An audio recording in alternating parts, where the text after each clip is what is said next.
Coming up on Mountain News at 6, a Pike County man is facing charges after he reportedly threatened to shoot people on his way to a VA clinic. And Eastern Kentucky University receives $5 million to create a child care center on one of its campuses. We'll hear from the Corbin mayor about what it will all mean. And as we go throughout the holiday week, we will find that the temperatures are going to take a nosedive. Details in a few minutes.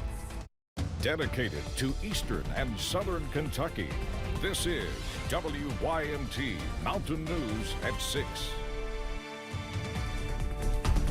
A Pike County man was arrested last week after officials say he threatened to shoot people at the Prestonsburg VA clinic. WYMT's Buddy Forbes spoke to deputies about answering the call across county lines.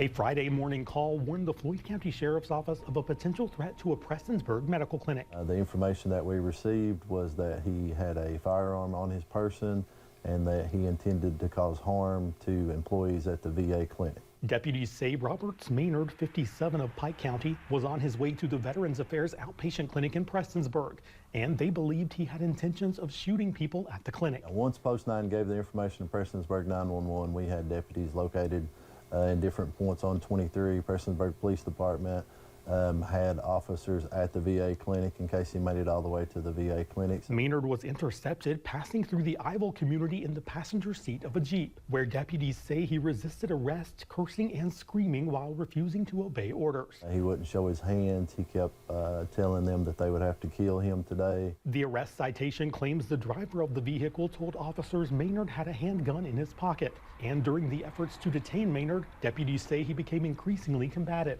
While they were trying to get him in custody, he did kick one of the deputies, so he was also charged with assault, third degree, of a police officer. Deputies say they found a loaded .38 revolver in the passenger floorboard of the Jeep, saying Maynard eventually told them he had only planned to take the gun into the clinic and shoot at the ceiling, with the driver claiming Maynard told him, quote, "Today the VA will hear me." Yeah, our deputies receive a lot of training on de-escalation and keeping themselves safe. So that was a very bad situation that could have turned out different, but thankfully everyone was safe. Maynard was charged with public intoxication, disorderly conduct, assault of a police officer, and terroristic threatening, and is expected to appear in court December 2nd for a preliminary hearing. In Floyd County, Buddy Forbes, WYMT Mountain News.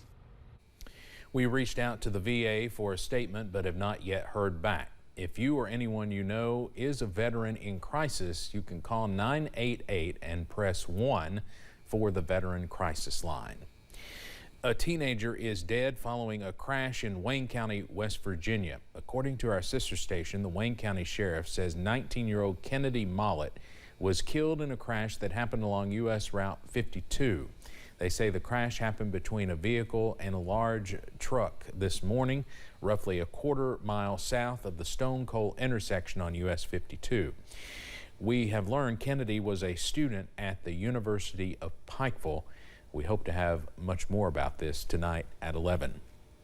In Laurel County, a woman is facing charges after being accused of taking payments from people for her photography business and not completing the services. Police arrested 25-year-old Dakota Burns this morning off Hopper Creek Road. Investigators say they have found 11 victims in the case so far that were scammed out of more than $8,100. Burns was charged with theft by deception, including cold checks. She was taken to the Laurel County Correctional Center. A Kentucky judge is temporarily blocking protections for some farm workers.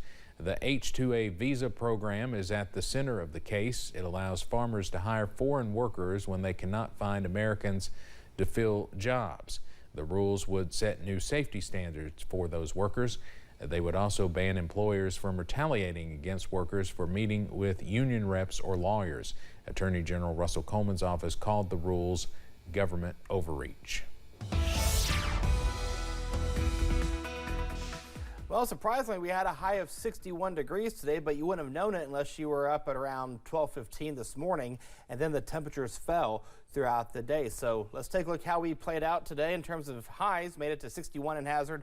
Jackson made it to 60, 54 in Moorhead, 54 Irvin, 55 in Somerset, 54 in Monticello, 62 was the high in Pikeville. Again, we had our high around midnight, and then the front pushed through, which dropped the temperatures throughout the day. Right now, we are substantially cooler as compared to 24 hours ago. 18 degrees cooler in Hazard, 15 degrees cooler in Jackson, 16 degrees cooler in Prestonsburg, 18 degrees cooler from Ashland to Moorhead down to Irvin, 25 degrees cooler than 24 hours ago in Monticello. Live pinpoint Doppler radar, all is quiet at the 6 o'clock hour. The rain chances will pick up as we go throughout the late part of the overnight hours into the day on Wednesday, but the next 12 hours keeps temperatures in the upper 30s and low 40s. Will stay mainly cloudy. We'll see the clouds increase for the day on Wednesday, but when you wake up in the morning, look at those temperatures, 20s and 30s, and you think that's cold. That's going to look like the high end as we go into the weekend. Details on the First Alert forecast in a few minutes. Steve. Eric, thank you. Will a new Trump administration help or hurt rural hospitals? I sat down today with Jim Musser with the Kentucky Hospital Association about the future of hospitals, particularly here in Appalachia. He says there could be changes coming to the Medicaid system, which may present some challenges. But he believes Vice President-elect J.D. Vance and Health and Human Services Secretary nominee Robert F. Kennedy Jr. will stand up for our region. So there may be some trade-offs. We may have some wins, we may have some losses, but I think we're going to have folks who will listen to rural America, and that's really important because for a long time we've had people who weren't too interested in us. But I think a lot of people felt like maybe we were expendable, and we are not expendable. We are important to America. See my interview with Jim Musser. Watch Issues and Answers next Monday night at 7 o'clock right here on WYMT. We are just a couple of days away from Thanksgiving now, of course, and millions of Americans will take to the skies for the holiday. AAA of the Bluegrass says air travel is pretty flat compared to last year for Kentuckians, despite TSA officials saying they expect to see record-breaking air travel nationally. It is a yearly tradition Bluegrass Airport officials in Lexington say they prepare for. We enjoy this time of year. It's great to be busy, so I think all hands on deck is great, but the good news is we know it's going to happen every single year, so I think we're always prepared. Bluegrass Airport, by all accounts, is on the smaller side. While there is increased traffic expected, some travelers say they are also preparing for what they could find at their much bigger destination.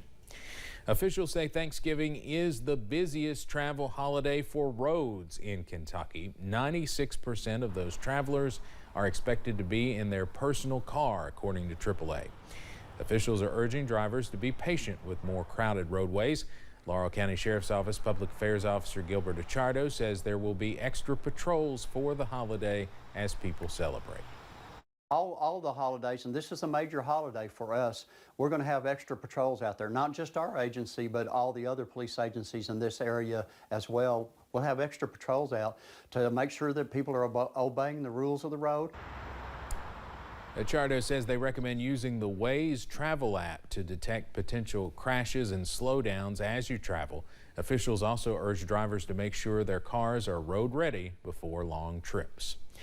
With colder temperatures ahead this holiday weekend, officials are also urging drivers to be ready for the weather. Colder temperatures can lead to lower tire pressure and slick roads with wintry precipitation. Lori Weaver Hawkins with AAA says packing things that can help with tire traction could be helpful. So that might be a small bag of sand, some snow melt, or even kitty litter will do the job. Some people even use traction mats. You want to make sure that you have your ice scraper in your vehicle and that it has a snow broom on the other end, or that you have a separate snow broom as well. Hawkins says they also recommend shovels and heavier clothing in case you get stuck. The Eastern Kentucky University Corbin campus was given funding for a child care center recently. WYMT's Amelia Lee spoke with officials about what this could mean for the community. $5 million have been allocated for a child care center at Eastern Kentucky University's Corbin campus. Corbin Mayor Susie Rasmus says it's part of a larger project, a scholar house. That is for single parents that are pursuing higher education. The EKU campus in Richmond already has 2 scholar houses, which provide affordable housing and child care to single parents in school. Rasmus says after hearing about its success and popularity, she wanted something similar in Corbin. Because we really are in a child care wasteland. She says folks who want to utilize the child care center do not have to be a student at EKU. They could be going to welding. They could be a University of the Cumberlands or a Union Commonwealth student. So it's not limited to only Eastern. The plan is for early childhood education to take place with the help of a pre-existing program. We will have a partner with KCEOC. They will do a Head Start program there, and then there'll also be private pay as well. Missy Saylor with KCEOC says education begins at birth. I've always heard the first 3 years are the most important. We want to get these babies when they're little and start educating them from the get-go. So when it's time for them to go to kindergarten, they're ready, they're prepared. Sending your children to get their education can be stressful for some folks when it comes to finding the right place. I know as a parent myself that, you're not comfortable leaving your children just anywhere while you go off and pursue perhaps your dreams and aspirations. So this really is going to be fabulous. With plans to serve at least 100 children. In Corbin, Amelia Lee, WYMT, Mountain News. Mayor Rasmus says at this point the details are still being worked out, but she hopes the child care center will be finished within a year. During the summer, we told you about an Eastern Kentucky flood survivor waiting for his new home to be built.